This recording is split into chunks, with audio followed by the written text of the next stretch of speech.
The sound of gunfire cracked through the dry Arizona air as Forrest Garrett dived for cover behind an overturned wagon, dust kicking up around him like tiny desert devils.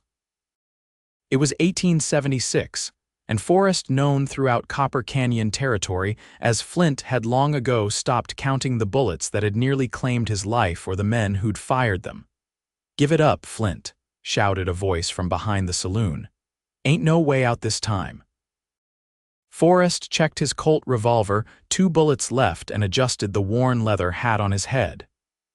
29 years he'd walked this earth, and for the last 10, he'd believed in exactly 3 things: his gun, his horse, and the certainty that death was the only true ending to any man's story.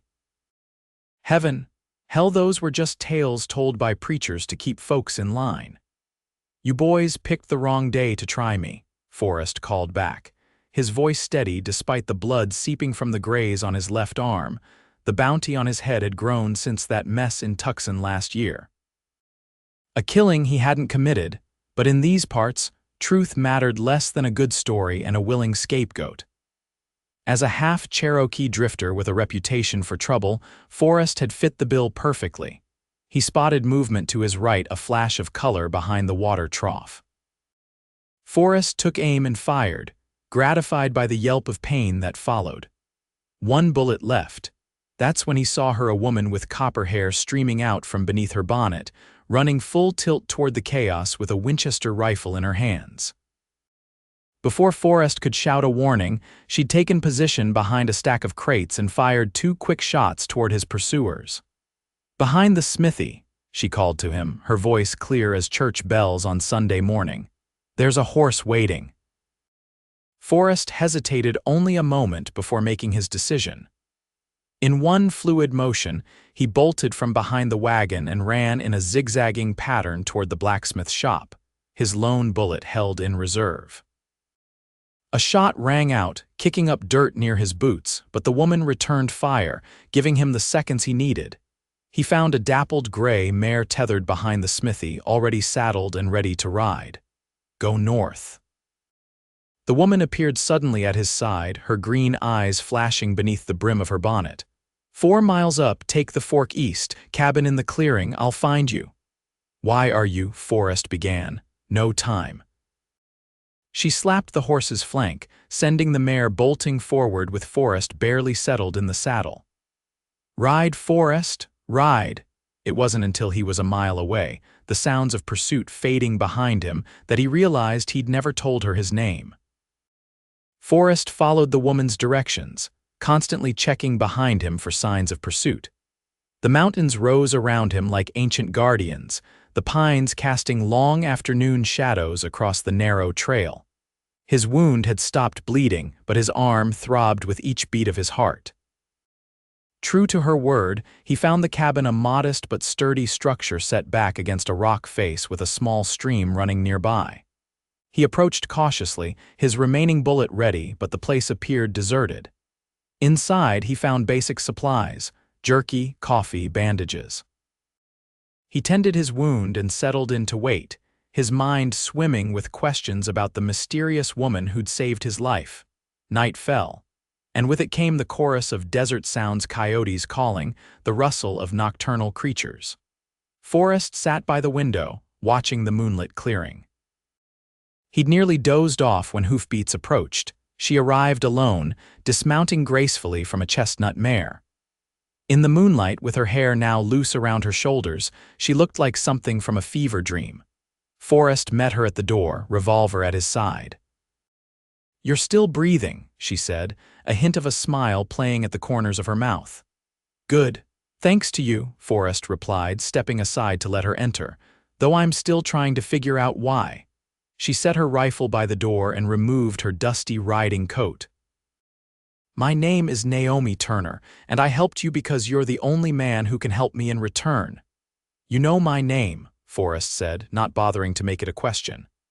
"I know a lot about you, Forrest Garrett. I know you didn't kill Judge Wilson in Tucson. I know you've been running ever since.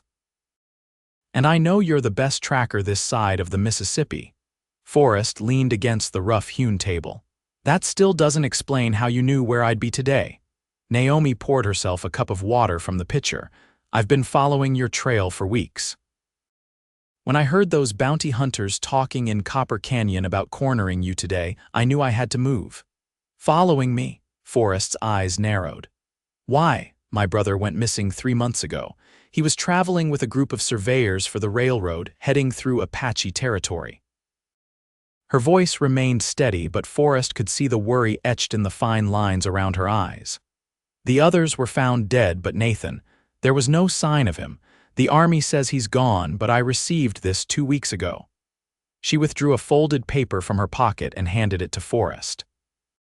It was a rough map drawn on the back of a wanted poster, his own face staring back at him. Markings indicated a location deep in the northern mountains with a message scrawled in the corner. And I'm alive. Held by Cole's men. Send help. N.T. Nathan Turner, Forrest murmured. And who's Cole? Jeremiah Cole. He runs guns to both sides in the Apache conflicts, makes a fortune when the fighting intensifies. Naomi took the map back. Nathan discovered something about his operation, something big enough that Cole couldn't just kill him. Forrest ran a hand through his hair. So you want me to track down the most dangerous gunrunner in the territory, based on a map that could easily be a trap, to rescue a brother who might already be dead? Naomi's green eyes locked onto his. I want to hire the best. I can clear your name for Judge Wilson's murder. I have proof of who really did it. Forrest felt something stir within him, something he'd thought long dead. Hope, perhaps, or maybe just the mad desire to believe in something again. One condition, he said finally. You don't follow me, I work alone. Naomi shook her head firmly. 2 conditions. I'm coming with you and you teach me to track as we go. Nathan is all the family I have left. They stared at each other in the dim lantern light, 2 stubborn souls at an impasse. Finally, Forrest nodded once. We leave at first light. But when I give an order out there, you follow it without question. He gestured to the bed. You should rest. I'll take the first watch. As Naomi settled onto the small cot, Forrest returned to his post by the window, suddenly aware that his life had taken an unexpected turn. For years, he'd avoided entanglements, connections, anything that might slow him down or give his enemies leverage. Now, in the space of a few hours, he'd acquired not only a partner but a purpose beyond mere survival. Dawn broke with a crimson streak across the eastern sky, and they set out on a northward trail, deeper into the mountains where few white settlers ventured. As they rode, Forrest began teaching Naomi the basics of tracking, how to read disturbed earth, broken twigs, the patterns animals and men made as they moved through wilderness. You're a natural, he commented after she spotted a trail sign he deliberately avoided mentioning. Most people take weeks to develop an eye like that. I grew up on a ranch in Colorado, Naomi replied. My father believed daughters should learn the same skills as sons. 3 days into their journey, they encountered their first real challenge. The trail led to a narrow pass between 2 sheer rock faces, a perfect spot for an ambush. Forrest dismounted, studying the ground. Someone's been through here recently, he said quietly. At least 3 men, maybe 4. Naomi slipped her rifle from its scabbard. Cole's men could be Apache. Forrest glanced at the sun's position. We need to find another way around. The map shows no other path for miles, Naomi argued. We'd lose days. Forrest turned to her, his expression grave. Days mean nothing if we're dead. There's always another path, you just have to know how to look for it. They backtracked and found a game trail leading up a steep incline. It added hours to their journey but brought them safely past the pass. That night, camped in a sheltered hollow, Forrest noticed Naomi shivering despite the fire. Here, he said, offering his coat. Their fingers brushed as she accepted it, sending an unexpected jolt through him. Thank you, she said softly. After a moment, she added, You're not what I expected, you know. What did you expect? The stories about Flint Garrett paint you as a cold-blooded killer, a man with no conscience. Forrest poked at the fire with a stick. Stories are rarely true, but they serve their purpose. Which is keeping people afraid enough to stay away. He looked up at her. Most people anyway. Naomi smiled, the firelight casting a warm glow on her face. I've never put much stock in other people's opinions. They fell into a comfortable silence, and for the first time in years, Forrest felt the weight on his shoulders lighten just a fraction. The next morning brought rain, a rare and welcome event in the high desert. They rode with their faces turned upward, letting the cool droplets wash away days of dust. When Naomi laughed at the simple pleasure of it, Forrest found himself smiling too, an expression so unfamiliar his face felt strange with it. By noon, they reached a trading post operated by an old French-Canadian trapper named LeBlanc. The man eyed them suspiciously until Forrest produced a small bag of coffee beans, a luxury in these parts. "Cole's men," Forrest said as they shared the bitter brew inside the trapper's cabin. "Have they come through here?" LeBlanc's weathered face darkened. "We, bad men, they passed 2 weeks ago, 6 men, 1 prisoner." Naomi leaned forward eagerly. "The prisoner, was he alive? Did you see him?" "Alive, yes. Young man, yellow hair like sunshine." LeBlanc gestured to his own head. "They beat him, but he walk on his own feet." "That's Nathan," Naomi whispered, hope blooming in her voice. She squeezed Forrest's arm. "He's alive." Forrest felt a surge of protectiveness at the touch. "Did you hear where they were headed?" LeBlanc scratched his gray beard. "The old mission." "San Xavier. It is abandoned many years now. They use it for, how you say, operations." They left the trading post with fresh supplies and vital information. The mission lay 3 days' ride to the northeast in a valley known for its unpredictable weather and treacherous approaches. As they made camp that night, Forrest noticed Naomi watching him with an intensity that made his skin warm. "What?" he asked finally. "I was just wondering what made you this way," she said. "So closed off from everything and everyone." Forrest was silent for so long that Naomi clearly thought he wouldn't answer, but something about the night, or perhaps about her, loosened his tongue. "My mother was Cherokee. My father was a cavalry officer who actually married her, if you can believe it." He stared into the fire. "When I was 10, a group of settlers attacked our homestead, claimed my mother was signaling to raiders." His jaw tightened. "My father was away. They killed her while I hid in the root cellar." Naomi's eyes glistened in the firelight. "Forrest, I'm so sorry." "My father returned to find her body.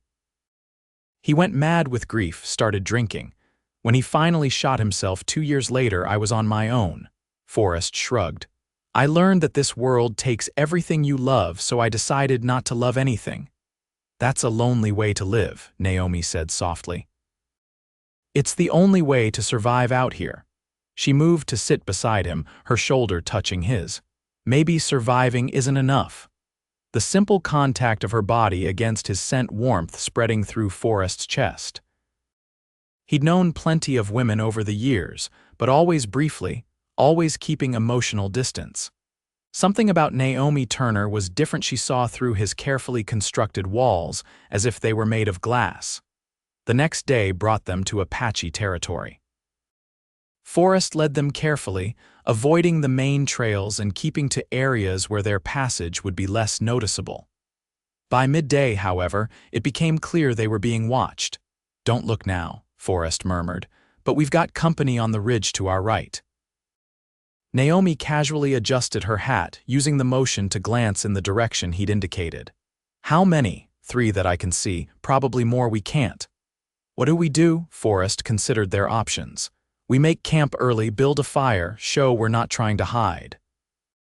They stopped in a small clearing by a stream, going through the motions of setting up camp with deliberate openness. As dusk fell, 3 Apache warriors approached on horseback, weapons visible but not raised. Forrest stood slowly, hands visible, and spoke in halting Apache.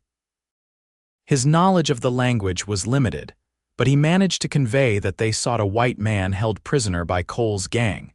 The leader of the group, a warrior with a scar running from his eye to his chin, dismounted and approached. To Forrest's surprise, he responded in English.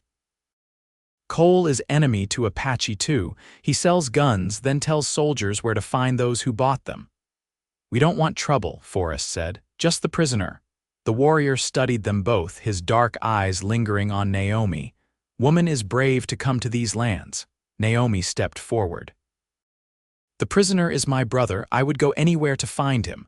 Something in her words seemed to resonate with the warrior. After a long moment, he nodded.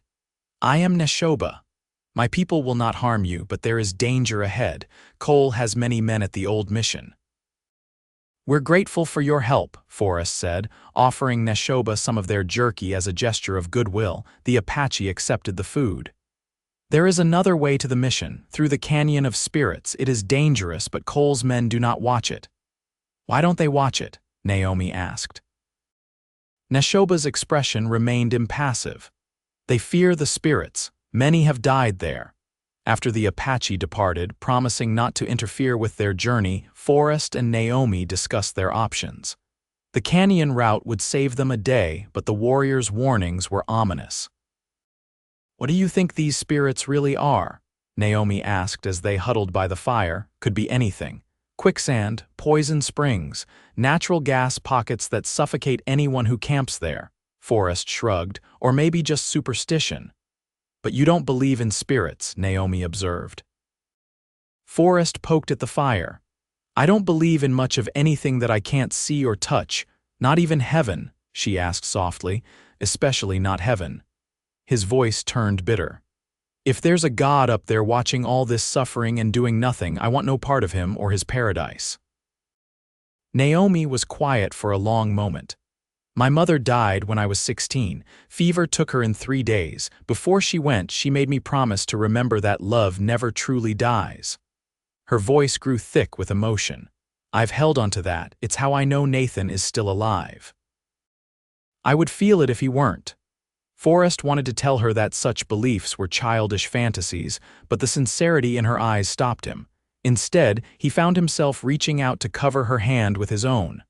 "We'll find him," he promised, surprised to realize he meant it. They chose to risk the canyon route.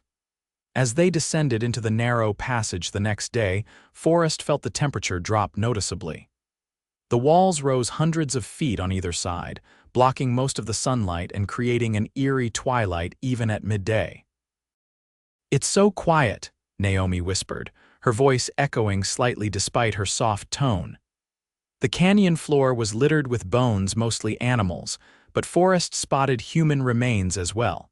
He kept Naomi moving, not wanting her to dwell on the grim discoveries. By late afternoon, they reached a section where the passage narrowed to barely the width of their horses. "Wait," Forrest said suddenly, raising his hand. He dismounted and examined the ground carefully. "The soil's disturbed here. Recently?"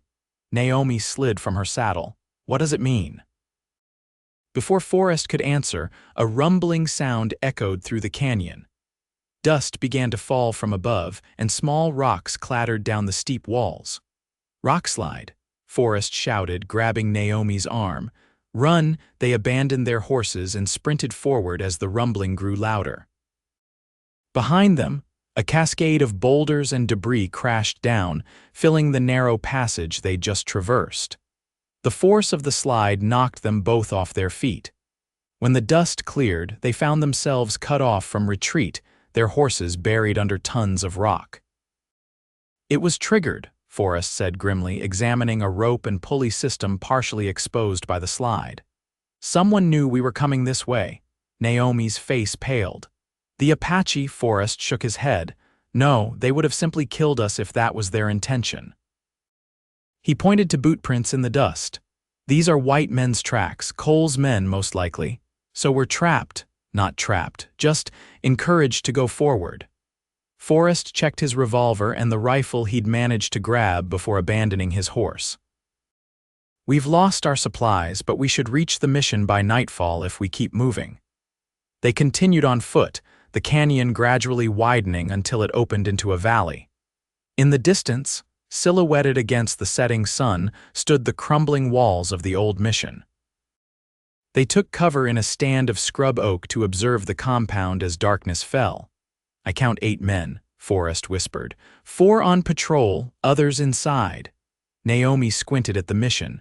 "There's a small window high up on the east wall. Looks like it might be a cell of some kind." "Good eye," Forrest acknowledged. "We'll wait until after midnight when most of them should be asleep." As the hours passed, Forrest became increasingly aware of Naomi beside him, the scent of her hair, the soft sound of her breathing. In the days they'd traveled together, something had shifted between them. What had begun as a business arrangement had become something he couldn't quite define, but it terrified and exhilarated him in equal measure. "Forrest," she whispered, breaking into his thoughts. "If something happens to me, nothing's going to happen to you," he interrupted firmly.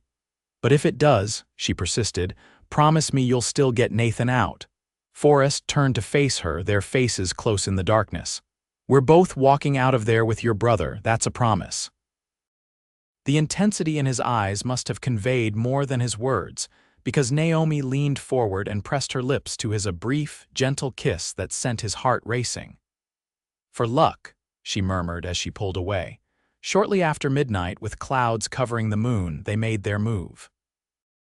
They approached from the blind side of the mission, where decades of neglect had caused part of the adobe wall to crumble. Forrest led the way, helping Naomi climb over the rubble, then freezing as a guard rounded the corner. Forrest moved silently, clamping one hand over the man's mouth while bringing the butt of his revolver down on his head. They dragged the unconscious guard into the shadows and continued into the main building. The interior was lit by a few scattered lanterns, casting long shadows across the stone floor. They moved from room to room, avoiding two more guards playing cards in what had once been the chapel. Finally, they located a heavy wooden door with a bar across it, clearly a makeshift cell. "Nathan." Naomi whispered through a crack in the door. "Nathan, are you in there?" A shuffling sound came from within, followed by a weak voice. "Naomi, is that really you?" Tears sprang to Naomi's eyes. "Yes, we're going to get you out." Forrest carefully lifted the bar and eased the door open. Inside, a young man with matted blonde hair sat chained to the wall. His face was bruised and he'd clearly lost weight, but he was unmistakably Naomi's brother. They shared the same green eyes. Naomi rushed to embrace him while Forrest examined the chains. "I need the key," he muttered. "The guard captain has it," Nathan said. "He wears it around his neck." Forrest nodded. "Stay here, I'll find him." "Be careful," Naomi whispered, reaching for his hand. Forrest slipped back into the hallway, moving deeper into the mission. He found the captain in what must have once been the abbot's quarters, a large man snoring loudly on a cot. Moving with the stealth of a mountain lion, Forrest approached, drew his knife, and cut the leather cord holding the key from around the man's neck. He was almost to the door when the floorboard beneath him creaked. The captain's eyes snapped open.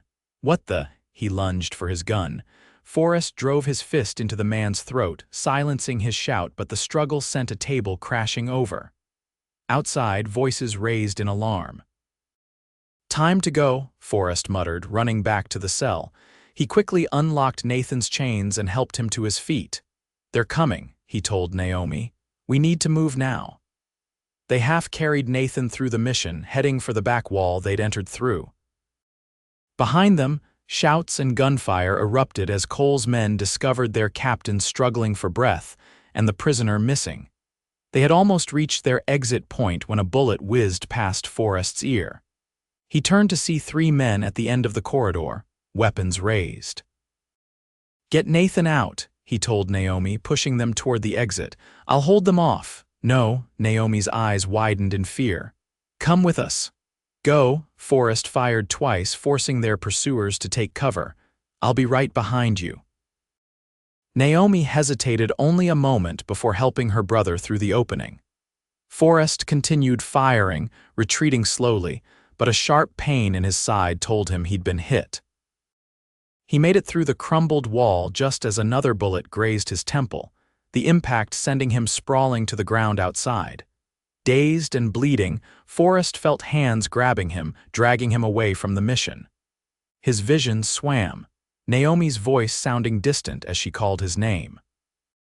The last thing he saw before darkness took him was her face, tears streaming down her cheeks as she begged him to stay with her.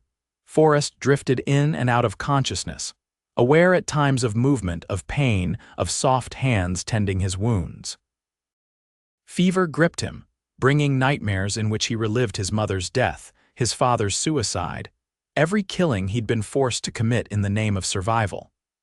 Through it all, a voice called to him, Naomi's voice, anchoring him to the world of the living.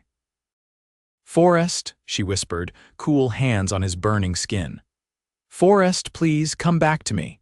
When he finally opened his eyes fully, he found himself in a small cabin, not the one they'd stayed in before, but similar. Naomi sat beside the bed, her head bowed in what looked like prayer.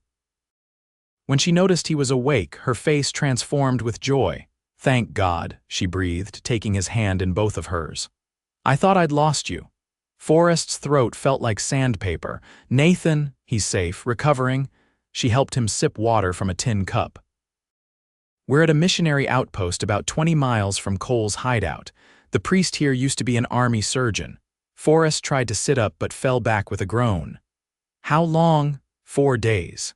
Naomi's voice trembled. "The bullet in your side wasn't too deep, but you lost a lot of blood." "And the fever?" She looked away. "Father Michael wasn't sure you'd wake up." Forrest reached up to touch the bandage on his head. "Takes more than that to kill me." Naomi laughed through her tears. "I'm beginning to believe that." Her expression grew serious. While you were fighting the fever, you spoke about your mother, your father, about all the things you've seen." Forrest looked away, uncomfortable with the knowledge that his deepest wounds had been exposed without his consent. "You called my name," she continued softly, "over and over. Like I was the only thing keeping you here." "Maybe you were," he admitted, meeting her gaze again. She leaned down and pressed her lips to his forehead, her tears falling onto his skin. "I need you to know something, Forrest Garrett. I didn't just hire you because you're a good tracker. I chose you because when I heard the stories about you, I heard something no one else seemed to, a good man buried beneath all that pain." Forrest felt something crack open inside him, a dam he'd built long ago to hold back everything soft and vulnerable. "Naomi. You don't have to say anything," she whispered. "Just rest, get stronger, we have time now." Over the next 2 weeks, as Forrest recovered his strength, he learned what had happened after he'd been shot. Naomi and Nathan had dragged him into the woods, hiding as Cole's men searched through the night. By dawn, they'd reached the missionary outpost, where Father Michael had removed the bullet and treated his wounds. Meanwhile, Nathan had sent telegrams with the evidence he'd gathered about Cole's operation, documents proving the gunrunner had been bribing army officials and orchestrating attacks to create demand for his weapons. Federal marshals had raided the mission, capturing Cole and most of his men. "And the bounty on my head?" Forrest asked one evening as they sat on the porch of the cabin Father Michael had given them. "Cleared," Nathan said, joining them with a pot of coffee. Though still thin, he looked much healthier. "The U.S. Marshal had a sworn statement from Judge Wilson's actual killer, who confessed on his deathbed 6 months ago. They just hadn't gotten around to removing the notices." "Bureaucracy," Forrest muttered, but there was no bitterness in his voice. Later that night, after Nathan had retired to his room, Forrest and Naomi walked beneath a sky blazing with stars. His arm was around her waist, her head resting against his shoulder, a closeness that would have been unthinkable to him just weeks ago. "What will you do now?" Naomi asked. "Now that you're a free man?" Forrest considered the question. For so long, his existence had been defined by running, by survival at all costs. The future stretched before him now, unexplored territory more daunting than any wilderness he'd tracked through. "I don't know," he admitted. "Never thought I'd live long enough to need a plan." Naomi stopped walking and turned to face him. "Nathan and I have a small ranch in Colorado. It's not much, but the land is good. There's room there for someone who knows horses, someone who might want to put down roots." Forrest looked into her eyes, seeing the invitation there not just to a place, but to a life he'd never allowed himself to imagine, a life with her. "I'm not an easy man, Naomi. I've done things," she placed her fingers against his lips. "We've all done things we wish we hadn't. The past is written, Forrest, but the future, She took his hand and placed it over her heart. "The future is ours to write together if you want that." Under a canopy of stars, with the desert stretching silent around them, Forrest Garrett did something he hadn't done since he was a child. He surrendered to hope. Drawing Naomi into his arms, he kissed her with all the emotion he'd kept locked away for years. "I want that," he whispered against her lips. "God help me, I want that more than anything." 3 weeks later, they rode north together, Naomi, Nathan, and Forrest, leaving behind the harsh Arizona territory for the greener pastures of Colorado. As they crested a hill overlooking a valley carpeted with wildflowers, Forrest felt something he couldn't immediately identify, a lightness in his chest, as if some great weight had been lifted. That evening, as they made camp for the last night of their journey, Naomi found him sitting alone, watching the sunset paint the western sky in shades of gold and crimson. "Penny for your thoughts," she said, settling beside him. "Just thinking about how life takes strange turns," he replied, drawing her close. "A month ago I was certain I'd die with a bullet in my back. Now, she prompted when he fell silent. Forrest looked into her eyes, those green eyes that had somehow seen through all his defenses from the very beginning. "Now I'm starting to think that maybe, just maybe, there's something more waiting for us after all this. Something better than we deserve." Naomi smiled, a smile so full of love it made his heart ache. "That sounds almost like a man who's beginning to believe in heaven, Forrest Garrett," he laughed softly. "I wouldn't go that far, but I do believe in you." He kissed her gently, "And that's enough of a miracle for me." Later that night, as Naomi slept in his arms under the vast starlit sky, Forrest whispered her name like a prayer, the first prayer he'd uttered since he was a boy. And somewhere in the depths of his battered soul, he felt something answer, a peace he'd never known, a promise of redemption he'd never thought possible. In the morning, they would ride the final miles to Naomi's ranch to home. And Forrest Garrett, who had spent a lifetime believing in nothing but his gun and his own survival, would begin a new journey, one measured not in miles, but in moments of grace, in whispered names, in the miracle of love found in the most unexpected places.